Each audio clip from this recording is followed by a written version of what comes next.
to Erode kitchen. Hello brothers and sisters. இன்றைக்கி நம்ம பார்க்கக்கூடிய ஒரு டிஷ் வந்து தீபாவளி ஸ்பெஷல் ஒரு ஸ்வீட் ஐட்டங்க. இதோட பேர் வந்து சவ் அல்வா. நீங்கள் விதவிதமான அல்வா சாப்பிட்ருப்பீங்க. இந்த சவ்வில் பண்ணக்கூடிய அல்வா ரொம்ப டேஸ்டியாக இருக்கும், டிஃப்ரெண்ட்டாகவும் இருக்கும். சரிங்களா, வாங்க ரெசிபிக்குள்ளே போகலாம். நான் இன்றைக்கி ஒரே ஒரு சவ்வை நல்லா வாஷ் பண்ணிவிட்டு பொடி பொடியாக கட் பண்ணி வச்சுருக்கேன். சரிங்களா, அது ஒரு கப்பு. சர்க்கரை அரை கப்பு. இது வந்து நான் மாடரேட்டாக இருக்கும் இந்த ஸ்வீட்டு. உங்களுக்கு ரொம்ப ஸ்வீட்டாக வேணும்னா 3/4 கப்பு வச்சுக்கலாம், அதுக்கு மேலே வேண்டாம். அப்புறம் பொடிச்ச ஏலக்காய் தூள், கொஞ்சம் நட்ஸு, இந்த டிஷ்ஷுக்கு தேவையான நெய், அதுக்கப்புறம் இது மூழ்கிற அளவுக்கு பால். சரிங்களா, அவ்வளோதாங்க இந்த டிஷ்ஷுக்கு தேவையான இன்க்ரீடியன்ஸு. ஃபஸ்ட்டு நான் கொஞ்சம் நெய் ஆட் பண்ணிக்கிறேன்.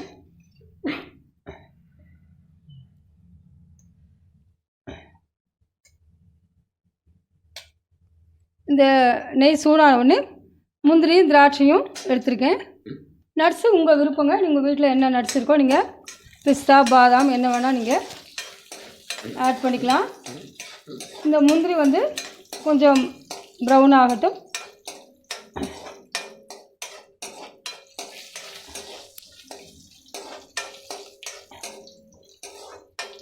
இந்த சவ்வை வந்து நீங்கள் துருவி வச்சுக்கலாம், பொடியாகவும் கட் பண்ணி வச்சுக்கலாம், உங்கள் விருப்பம்.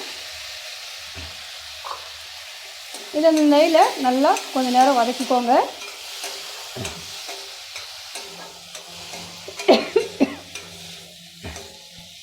இப்போது இது மூழ்கிற அளவுக்கு பால்.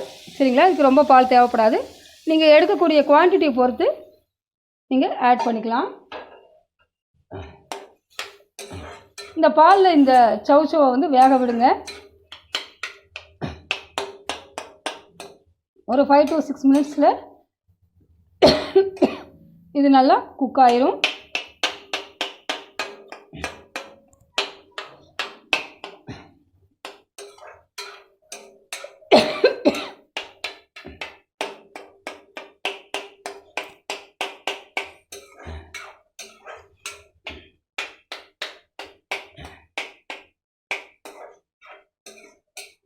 இந்த ஸ்டேஜில் நம்ம சர்க்கரையை ஆட் பண்ணிக்கலாம். இதுக்கு கலர் வேண்டியது இல்லைங்க, இதோட இந்த லைட் க்ரீனிஷ் நேச்சுரல் கலரே போதும்.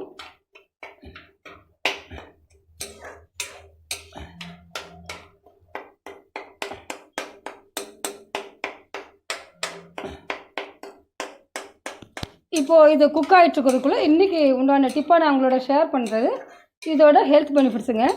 இதில் வந்து இந்த சவ்வில் ஃபோலிக் ஆசிட் இருக்கிறதுனால ப்ரெக்னென்ட் லேடிஸ்க்கு ரொம்ப நல்லது. அதுக்கப்புறம் இது வந்து வாட்டர் கண்டென்ட் வெஜிடபிளுங்கனால ஹெல்த்துக்கு ரொம்பவே நல்லது. அதுக்கப்புறம் கான்ஸ்டிபேஷன் வராமல் தடுக்கும், பிரெயினுக்கும் ரொம்ப நல்லதுங்க. இந்த மாதிரி சவ்வில் நிறைய ஹெல்த் பெனிஃபிட்ஸ் இருக்குது. வெயிட் ரிடக்ஷன் பண்ணுறவங்களுக்கு ரொம்பவே ஹெல்ப்ஃபுல்லாக இருக்கும் இந்த இது. அதனால் உங்கள் உணவில் வீக்லி 1 or 2 சேர்த்துக்கோங்க. சவ்வில் கூட்டு பண்ணலாம், பொரியல் பண்ணலாம், அவியலில் கூட இந்த காயை சேர்த்துக்கலாம். இப்போ நான் இந்த ஸ்டேஜில் ஏலக்காய் தூளை ஆட் பண்ணுறேன்.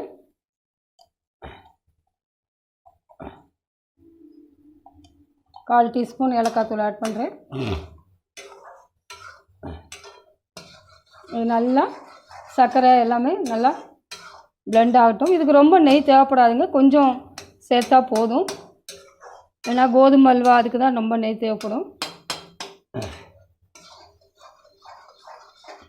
நல்லா கலந்து விட்டுக்கோங்க.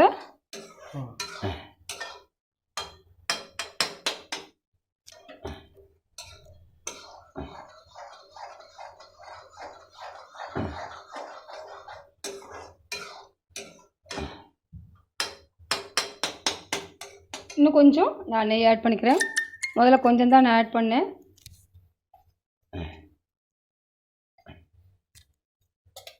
போதும். உங்களுக்கு வேண்டாம்னா ஒரு மினிமம் நெய்லேயே செய்யலாங்க.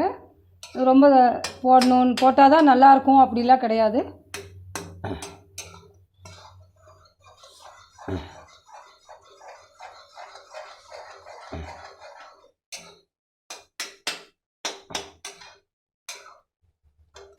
வந்து நல்லா இப்படி ஸ்மாஷ் பண்ணி வச்சுக்கோங்க.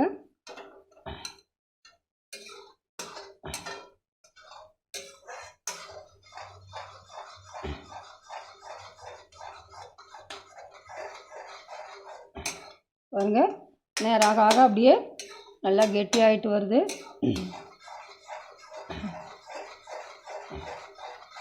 நல்லா இப்படி கலந்து விட்டுட்டே இருங்க.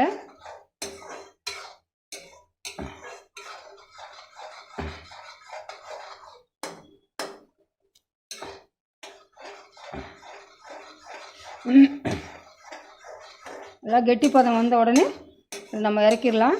இது ரொம்ப குயிக்காக ஆயிருங்க இந்த அல்வா.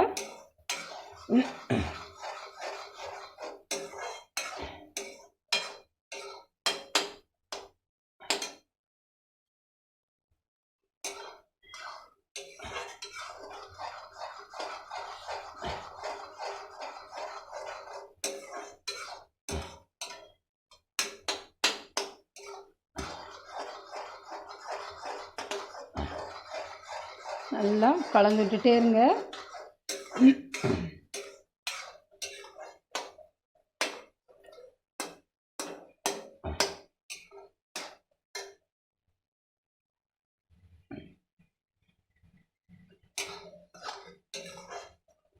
பாருங்கள் நம்ம எம்மியான டேஸ்டியான சவ் சவ் அல்வா ரெடி ஆயிடுச்சு. நீங்களும் உங்கள் வீட்டில் ட்ரை பண்ணி பாருங்கள். இந்த டிப்பும் ரெசிபி உங்களுக்கு பிடிச்சிருந்தா ஈரோடு கிச்சனுக்கு சப்ஸ்கிரைப் பண்ணுங்கள். வேறொரு டிப்போடையும் ரெசிபியோடையும் நான் உங்களை மீண்டும் சந்திக்கிறேன். Till then this is Prasanna Nagarajan signing of.